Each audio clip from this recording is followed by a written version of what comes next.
Good evening, everybody out there in the YouTube world. I'm just here this evening to do a quick run-through video with regards to the dashboard and how the functions work on this BMW R1250R. So if you've got the keyless ride version, key in pocket, essentially we're just going to tap this button here. First push undoes the lock, and then it realises the key's there. On comes the dashboard there, beautiful. So when it first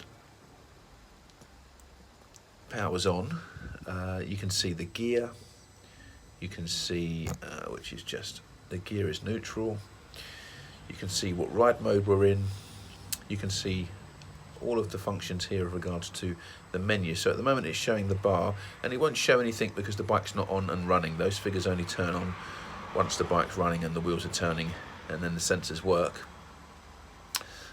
You've got the outside temperature, you've got the day running lights on. So if I was to push this button here, you'll see that turns off and on. Basically, you can toggle between on that, no problem. If you look up here with regards to the information it's giving you, as I push up on the menu, it will start to give you different information. So now it's giving you the range of the vehicle at the moment, 91 miles in the tank. That's then just giving you a different view of how much fuel you've got. Not so accurate, as it's not telling you the actual miles, just giving you an indication of how full the tank is. That's the total miles the vehicle's done. And then we're going through the trip, the average miles per gallon, the time spent on riding, average speed, and then back to the tyre pressure. Now at the moment, all these controls here are set to TFT. So everything I do here on the toggle wheel is controlling the TFT. If I wanted to go and use the Sat-Nav, I need to basically just change that by pushing up on the menu, and then you see it jump across, and that says Nav. And now, if I move this wheel, for example, I toggle, it takes me onto the map, then takes me onto heading, compass, push again right, and there you go, lots of different options there. So waypoint, go home, mute, display, and you can go up and down on that by toggling along on the wheel. And there's lots of information there. Push right again, and it's giving you lots of information there. So front and rear tyre, engine temp, odometer, and as you can see for yourselves, there's lots of information there that the Sat-Nav will tell you. Toggle again there, and it's back to the map. So then to go back to this controlling the TFT screen, we just push down actually this time, so, and then it's back to TFT. So this is the main screen, as I said, when we turn the bike on. To then move into the other menus, I'm just going to push down on the menu button, and that now gives us all of the options. So just to run through what's on the screen, we've got my vehicle, then we've got Sport, which is basically just a different type of screen for you to be looking at when you're riding.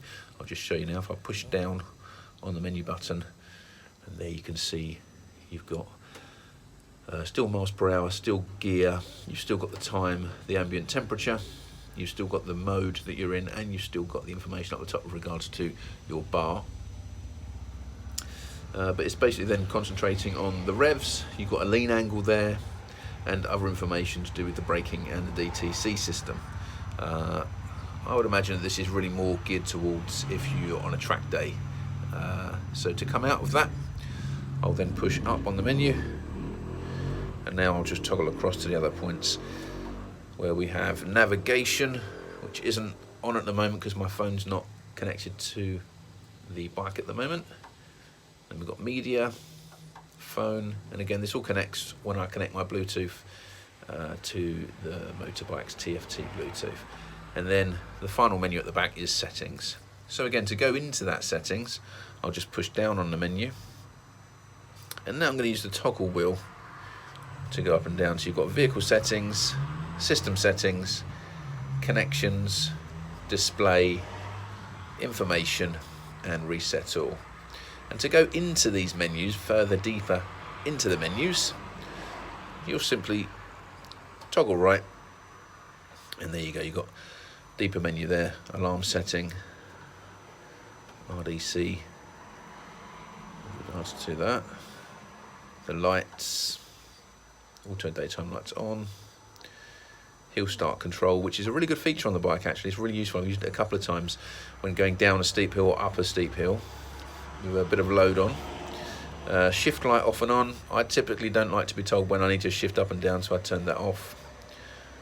Dynamic Pro riding mode. This is where you can customize what you want that particular riding mode to do. So you've got 4 riding modes on this bike. You've got rain, road, dynamic, and then dynamic pro. Dynamic pro gives you the option to set the throttle response and the traction control to different settings.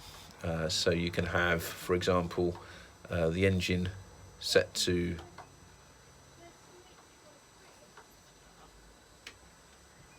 road or rain, and then you can have the throttle response set to dynamic, to road or rain. So basically you can mix and match those settings instead of having both set to rain, road or dynamic. So that's interesting. I've not mucked about with that yet with the bike to see how that feels differently, but that's something you can do. So again, it's giving you lots of different things that you can do. So it does take a long time to, I say a long time, probably a good few hours to, immerse yourself in all of this. The system settings, this is where you find your date and time, the units that you want, and the language. And then connections, that's to do with your phone and your headset, which at the moment there's none, and none, as you can see, because I'm not connected. And then display, the brightness, and this is where you can decide. So up here you've got the information that we toggle through with regards to tyre pressure, fuel consumption and all the rest of it. So you can untick or tick as much as you want here, which is really quite good. So if I go down, so you've got the fuel tank level, the odometer, trip recorder, but you can turn all that off if you want and only have a few. I've taken out a few, which I don't think I need, because I thought there was a lot of information there. But again, you can take out even more, and it's your choice. And to turn it off and on, you just literally toggle this way, right should I say, left or right on there. So basically, if I want to turn speed number 1 off, I'll just toggle right and it unticks it. And if I toggle right again, it ticks it back on. So that's pretty much that. So then to come out of that menu, I'm just pushing to the left and pushing to the left again. To the left again, and it brings you back up to the main menus. And then to go back up to the main initial screen, I'll push up again, and here we are, all the way back to the main screen. The switchgear on this bike, I think it's really good. As you can see, this is the main turn on button here, and where it's keyless ride, that means that your fuel tank is also no need to put a key in. You just flip this up when the bike's off and it will open the tank. I know there's been some information out there saying that does sometimes fail. I've had 3 of these bikes and I've had no problems with that. And if it doesn't open, I'll just turn the bike off and on again, and it normally will, so that's no problem. Just going through the switchgear, so on your right hand, you've got your heated grips up here, 2 settings. I prefer the Oxford retrofit heated grips, to be honest, compared to the standard BMW ones. I find number 1 is a bit too cold and number 2 is a bit too hot, and you only get 2 settings. So that is a shame. That's probably only one of the things I don't like about the bike, to be honest. Your mode button, which as you press, if you look up here, it's currently road, then it will go to dynamic, dynamic pro, and rain. Okay, and that will set as you basically, there we go, a few seconds and it's set. So I normally leave it in road. Your on-off button here for starting the engine, your SOS button, which I assume just goes straight to the BMW if you have a crash. Hoping never to have to use that. That's the Sat-Nav in the Sat-Nav mount. I've got the Sat-Nav 6, which I think is really excellent. Lots of great features to do with the Sat-Nav here on this one. One of my favourite ones is the Curvy road settings, where you'll go on a ride to somewhere where you don't know where you're going, and it will take you on the smallest roads, which is really interesting, and it makes the ride a lot of fun. So moving over here onto the switchgear for your left hand. So you've got the toggle wheel, which you're using in conjunction with the screen and or the TFT display, and as I said earlier, you can see that's on TFT, and there's another slogan here for nav, and you toggle between the two with the menu button, holding the menu button. Then you've got your daylight running lights, which are signified here on the dashboard that they're on. So if I push the button now over here, you'll see that disappear and then come back. Hazard lights, that's fairly self-explanatory. Here's your ABS and suspension settings, which you can muck about with. So if I push the ABS button up, you'll see those two flash up, and then you can basically push up, hold the button, and make the settings different as to your preferred choice if you want to turn ABS off. I never do that, to be honest with you, but it's a choice, you can do it. And then pushing down, you've got the suspension settings. So mine's on road and auto for the preload, but again, by holding that button down, you can jump between different settings on there, but that's something you can muck about with when you get your bike. And then lastly on here, you've got the cruise control, which basically you can switch it off, okay, by sliding that across.